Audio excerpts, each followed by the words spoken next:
We're live. Welcome back. We're live too. Welcome back. On Fire. We're actually recorded, but we've done it so brilliantly that it's going to seem like it's live. We've got a good show today. We're going to talk about knives. Just to give you a preview, this is really great for chopping. Yeah. This, not so much. Not so much. We're going to teach you really interesting things like that today. We're also going to talk about being a chef, and we'll see where it goes from there. We got all kinds of questions to answer today, and we're going to do our best to make up the answer. I mean, to give you the straight dope on these answers. From my experience. Yes, yes. So we were talking a little bit about knives yesterday, and we had a follow-up question from a student who wanted to know what are the most essential knives to have. And of course, the most essential knife is a sharp one. Yes, totally agree. Sharp knife, safer, obviously, we know that. Yeah. So there's 3 knives in the kitchen that we really like. This one? This one, actually, yes, one of them. That would be a chef's knife or cook's knife. This is an 8-inch blade. Some people prefer a 6-inch if they have smaller hands. No, it's I would say 8 minimum. You can't. Yeah. Less. It's not a knife. You can't do stuff with that. It's 8, 9, 10. 11. That's what you need. You need to cut those vegetables, those long vegetables. You need to be able to cut them.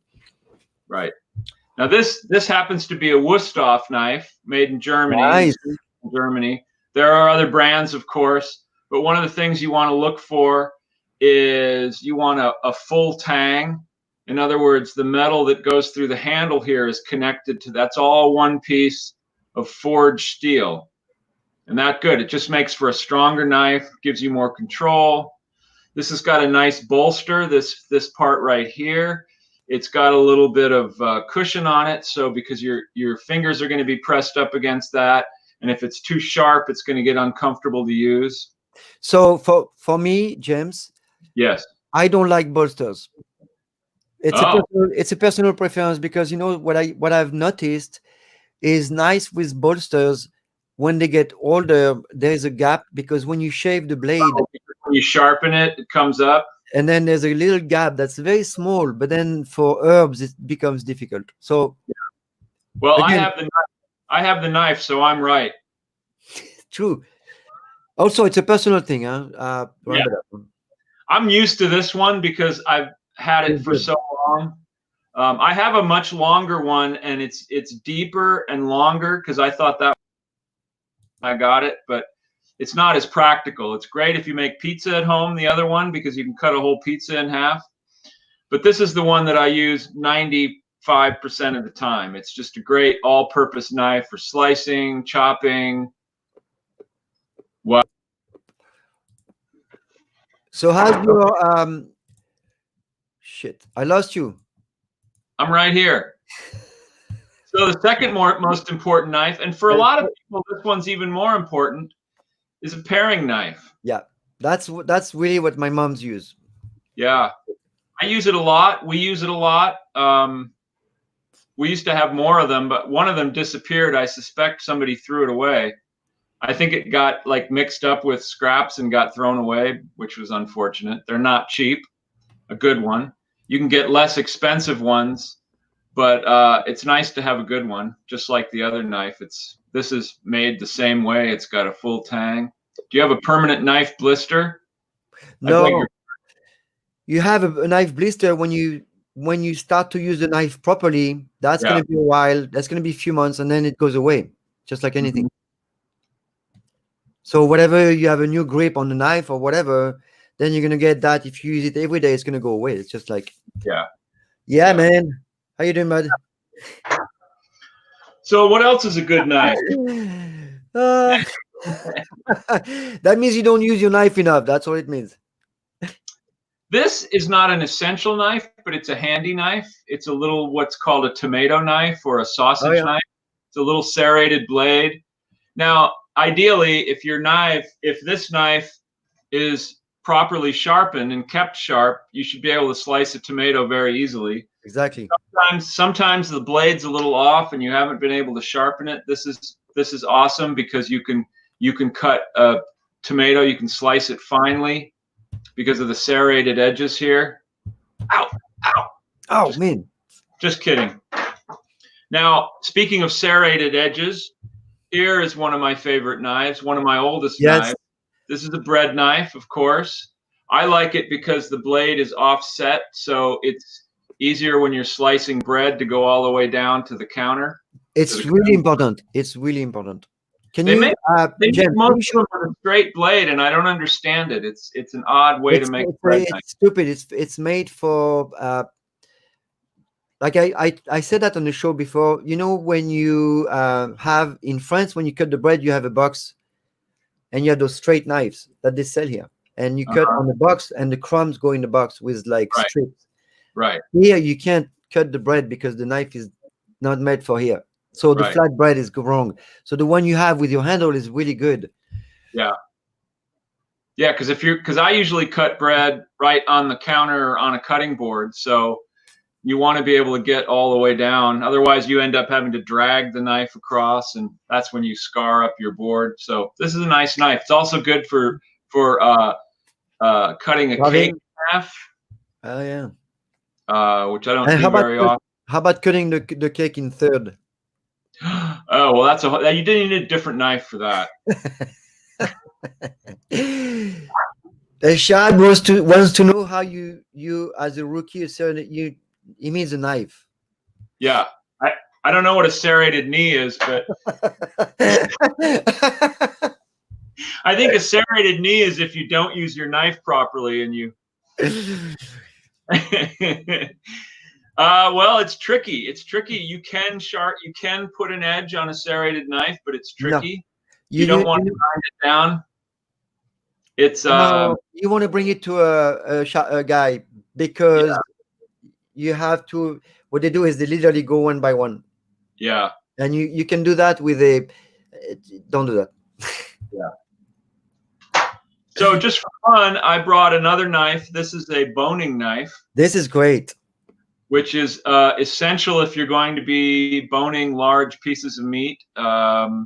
Because of the way the knife is, the pointed knife, you can get in places, and the thinness, you can carve around bones, and so if you're doing butchering, this is essential. It's not what I would call an essential knife in a starter kit, because if you're a beginner cook, you're probably not doing your own butchering. Right. I like to go right out to the fields, get a cow, bring it home, and just butcher it right on the spot. So this is essential. For you. I've had more farmers sue me for that, but what can I do? Nothing. You can't do anything. I also brought what's called a steel. Yep. Just that. It's got a nice handle, and it's got a steel. This is a rod. This is round. Sometimes they also come in kind of a flat oval shape, and it's fairly smooth, but it's got a little texture on it. And the purpose of this is to keep your edge of your knife clean. So before and after you use the knife, if you've been chopping, if you saw it under a microscope, the end of that blade is all kind of fuzzy as the little atoms are all jumping around. So this kind of just cleans the edge a little bit. So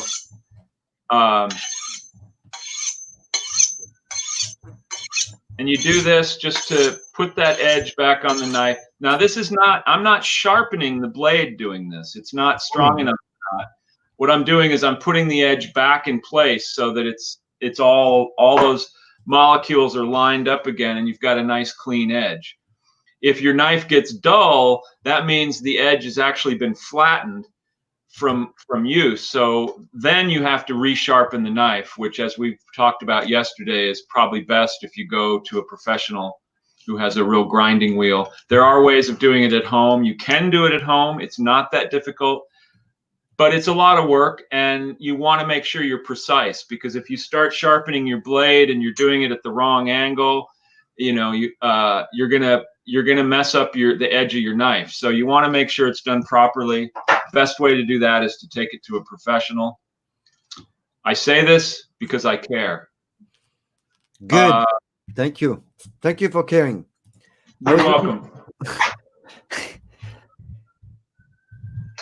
So we'll do some demos of actual knives in use one of these days. We'll do some knife skill videos, but not today because we're not set up for it. Yeah. One day we'll show you. One day we'll show you. We've shown you the knives. Someday we'll show you how to use them. I'm looking for a microscope. I had it. Microscope? I have one on my keychain. I have it with me at all times. Oh my God. I found one. Oh, good. Good. So, yeah. So, you know, the most important two knives to have are these two. If you have these, you can do 95% of the jobs in the kitchen. See, this is this is really all you need. This is what it looks like. Right. There we go. Uh-huh. So this is a blade. It has to have those little sharp edges.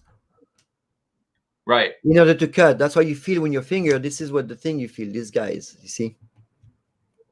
In other words, this blade is really also kind of serrated like this blade, but it's just on a microscopic level, so you can't see it. This one's just more obviously serrated for cutting through crusts of bread. Exactly. This one is less obvious, although it often scares people. But that's the thing. That's why you have to look at the microscope and you can actually see those little, But I want to emphasize that sharp knives are essential in the kitchen, and not just because it's easier to cut things, but because they're much safer.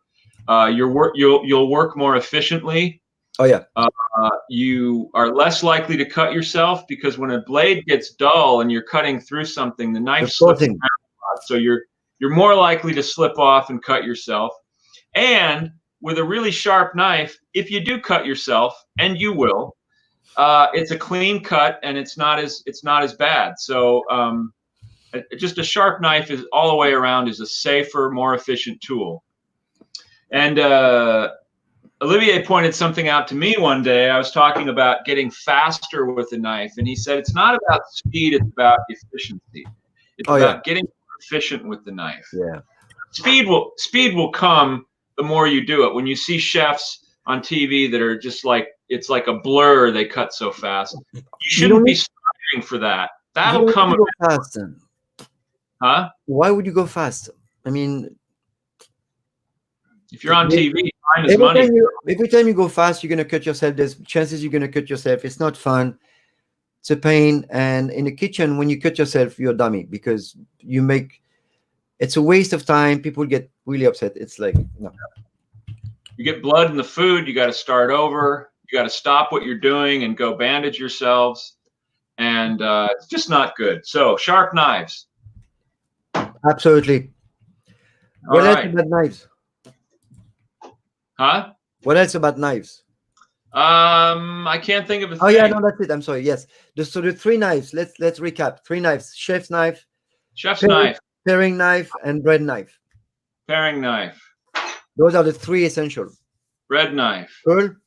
There are many others. Yes. And you can collect them if you want. Some people just love knives and they love to collect them. But if you have those three knives, you can do everything you need to do in the kitchen. Cool. I also want to point out that with a paring knife, you can do jobs that 90% of the stupid gadgets that are sold on the market, you can do with this knife. You don't need a That's the most. This is what we use the most in the kitchen, unless you cook production like a lot. Right. Otherwise, you can do everything by hand, just like that. Yep. I cut with this one often, and then this one I keep people away from me. Yeah, from the food. Right. That's right. Okay. Hey, we forgot the pickling. We were going to talk about pickling today. Should we talk about it? Yes. I got a little pickled last night. Does that count? Why a little? That's surprising. Oh, you were paying attention. Great. Pickling is a form of fermentation, and fermentation, as we now know, and the ancients always knew, is a very, very healthful way of preserving food. In fact, it's actually makes the food even healthier because you've got all these enzymes and yeasts going on that are really good for your body. Your guts, yeah. So the difference between pickling and fermenting is this: when you pickle, you actually use a product that's already fermented, and it's not going to ferment anymore. So it's you get the fermentation from the vinegar, and any health benefit you're going to get from the vinegar and from the raw vegetables you're going to pickle. But when you ferment the food, like you do your pickling, your fermentation, it takes a few weeks to a few days. You get other compound on top of it. Uh-huh. So it's a little bit different. They're both healthy, but as far as microbiome goes, you get a little bit more from fermented because you get extra stuff with that, and you get the extra vitamin K2, which I talked before. Vitamin K2 is the vitamin that brings the calcium from the blood into the cells. And that K2 is from anything fermented. Pickling is not fermented, but the cool thing about you use the vinegar, which is fermented, but also it gets you to eat a lot of vegetables raw, which is very, very cool. So, for example, when I do a pickling, I'm going to do a big batch with cauliflower, beets, classically cucumbers. Well, if I do a pickle with vegetables like this, I'm not going to put cucumbers. I'm going to do cucumbers separately because of the water content. So I'm going to do like beets and onions and carrots, cauliflower, and maybe sometimes chilies. And then on the other side, I'll do bell pepper, asparagus. You can do green beans also with the. And what you do in the pickling, you add a little bit of vinegar, a little bit of salt and sugar. You don't have to. It gives you a little flavor. I like salt everywhere because salt is very crucial to anything. But that's me. I like salt. So a little bit of salt, but most importantly, you need a lot of spices in your pickle because you're going to get those nutrients from that. And what I do, I put a lot in there. And I put anise seed, fennel, cumin, caraway. I'm going to load that thing like crazy. Cook the vinegar for 10 minutes with the sugar, then pour it on top of the vegetables. And that's going to sit in the fridge in a shallow dish. For how long? Until it goes bad. No, but I mean, how long before the vegetables are ready to eat? You can eat them in like an hour. Okay. They won't be pickled. They'll just be great. It's really... so it takes a few hours to really transform. A few days. And you're saying that pickling is not fermentation because the vinegar is already fermented. Right. But it won't ferment anymore. It may, if you leave it. These. Right. As when you start a fermentation, you don't add vinegar. You start the fermentation. Mm-hmm.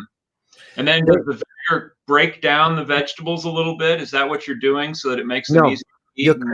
You're creating a lot of compounds, and one of them is the malic acid. There's a bunch of stuff that are really, really beneficial. And now what people need to understand is this: vegetable, lots of fibers will are all prebiotic. Means prebiotic is food for the probiotic. So all vegetables are prebiotic. Most of them, of course. But like, for example, vegetables like onions, apples, those are super prebiotic. Leeks, inulin, those are incredible food. So you don't need to ferment the food. Fermenting the food is better. But basically, our body can do that. It can kind of process that. Oh, there's a breaking news. Oh, thank you. Thank you, Shab. Everyone should know that. Sure, everybody get that into your notes. There's going to be a quiz on that one. There's going to be a quiz that's going to say, "Are we awesome?" Refrigerate, yes. Shab, refrigerate everything right now. It's safer. It doesn't mean it can it you can leave it out, but why take a chance?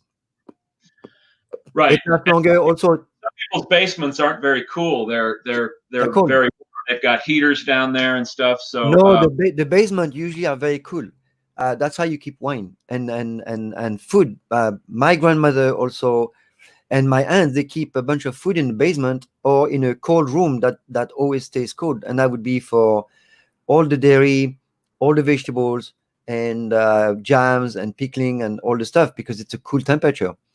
So I would do refrigerator because it's safer, and also it's really cool when you serve that as an appetizer. You serve that cold with some charcuterie or some cheese. It's amazing, and it's good. So you eat vegetables. It's like, if you have a hard time with vegetable, that's a really good way. You can eat that every day. Back where I grew up in the Midwest, and mostly in Nebraska, the farmhouses, that's what a basement was for. You didn't have a basement to store your picnic. Right. The cellar was for two things. It was for storing vegetables, and it was for hiding out if there was a tornado, and that was it. Yeah. And it was dug into the earth, so it was very cool, consistently cool. And now that those people probably weren't aging wine down there because they didn't know about it, but they would store not only pickles, but they would put up vegetables, tomatoes and things. They'd put those up in cans. They'd keep those down there, but also things like apples and potatoes. Well, you have to remember, okay, you have to remember, you guys, you need to remember something very important is when we just pick vegetables and we put them into a room, they will last a long time. They will last a while. Yeah. But if you buy something that's already been aged for a week or two, then they will not last. See, the thing is, when you pick up your own vegetables, they last. It's when you don't know where they're from. I mean, who knows how long they've been picked? Back in the Midwest, the cellars, they often used to call them root cellars. And it's because they would store their root vegetables. You'd grow root vegetables in the late autumn. Onions is the best.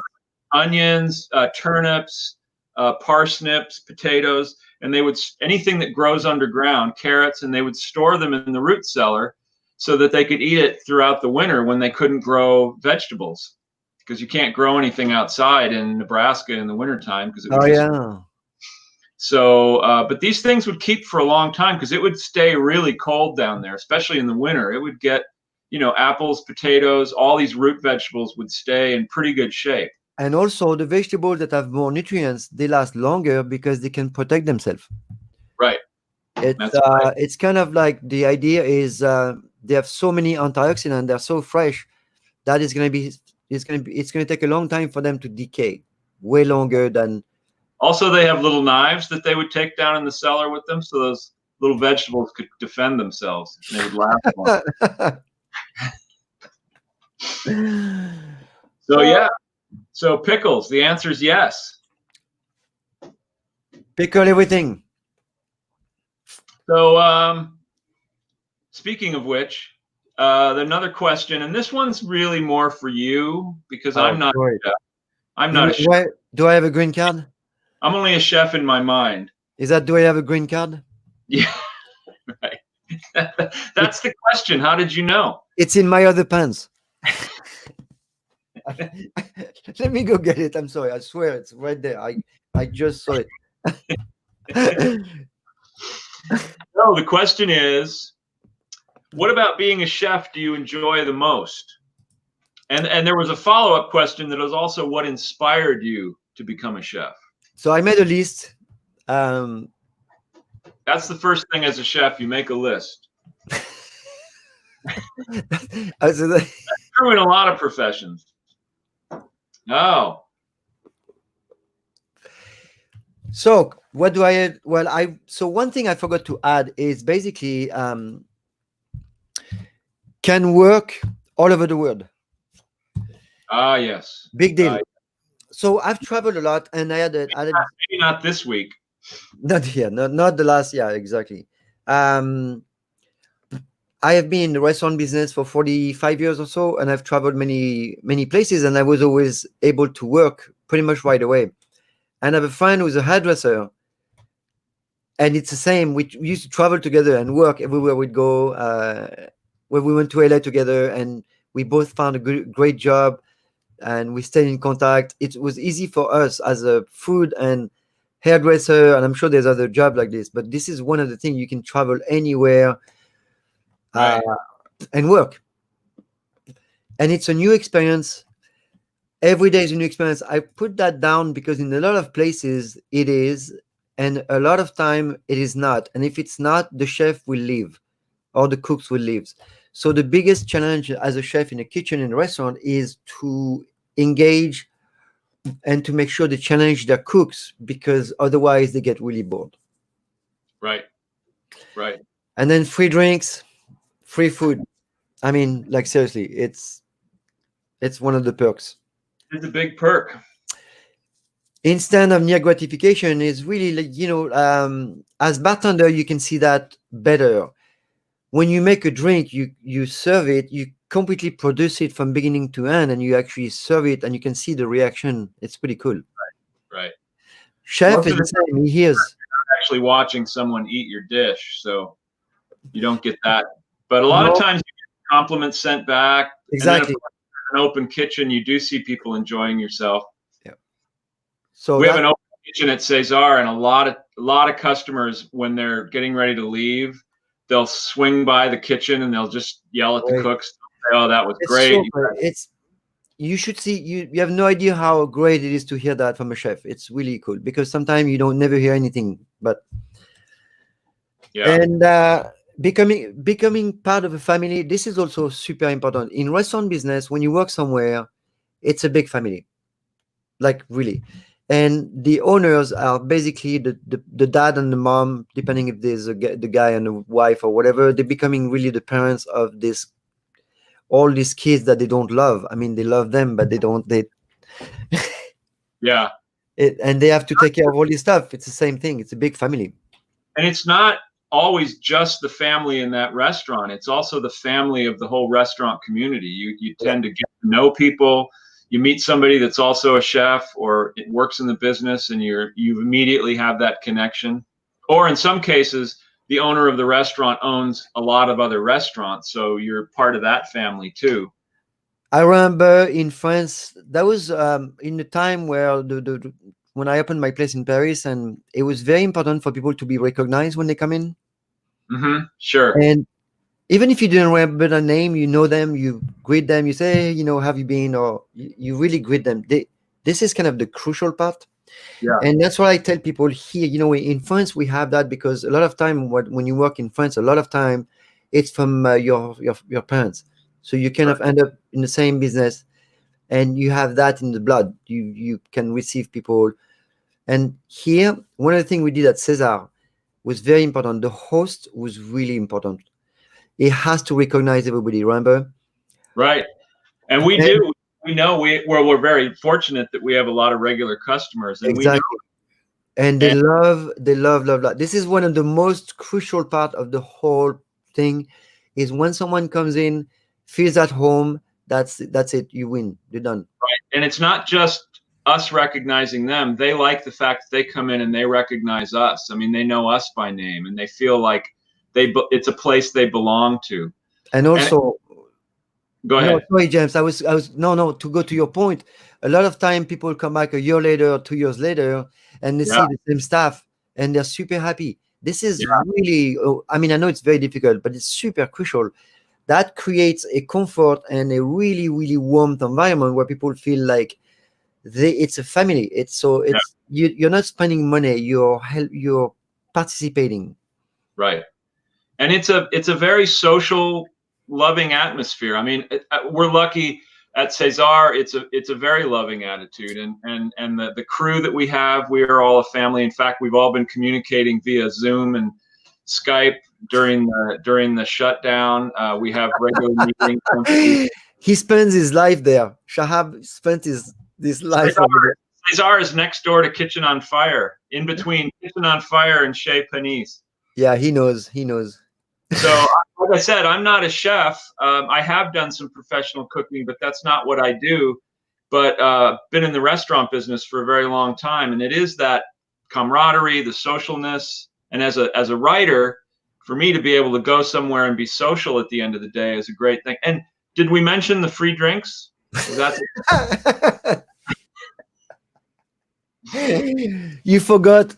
So yeah, so time. Shahab gave us another question, and we'll talk about that tomorrow. microwave. Yeah, we'll talk definitely. Maybe not tomorrow, but for sure because this is important. Shahab was one of the first clients over there. No, Shahab was there all the time. He was one of my became good friend, but also a really cool. He was a cool customer. He liked good stuff, right?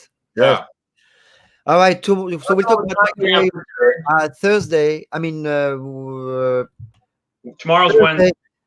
Tomorrow we may have Kevin on with us. Okay, so I'll check with that. Yeah. Okay. Yeah.